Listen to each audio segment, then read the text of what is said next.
sabihin nyo, pwede mo na Sana, akong before sirain. mo gawin yung mga ganyang bagay, mga kademonyong ganyan, sana isip mo yung may mga ganong possibilities, consequences sa buhay. Di ka matakot sa mga nag-cheat ngayon, tapos pinapost. So, yun nga yung gagawin mo. Di ko alam. Ay, nasa 50-50 pa rin talaga eh, actually. Ang gusto ko na talaga purpose, malaman ng boyfriend mo. Sobrang lala kasi nang gagawin mo, Felix, man. So, di mo lala yung ginawa mo. Malala sa'yo.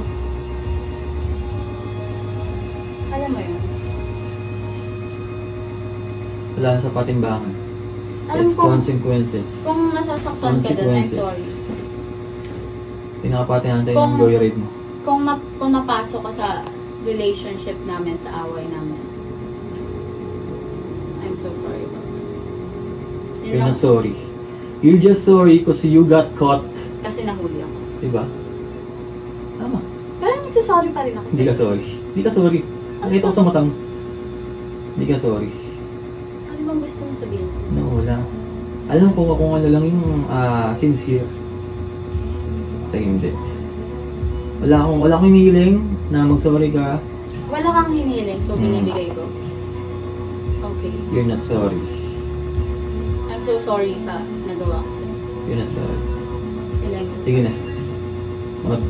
Mag-isimba pa ako. Pagdadasal kita. Goodbye. Goodbye. So last. Ano last? Ano last? Last. Kaya nga. Kaya nga. Bye. Ano pong natin? Wala lang. Tinitingnan lang kita. Kasi ngayon lang ito nakikita. Ito yung last time. Thank you. And thank you sa mga ginawa mo. Sige na. Natin ka pa ng joyride mo kanina pa. Sige na. Tinagyan ako. Ha? Gusto mo na tayo hug last time? No.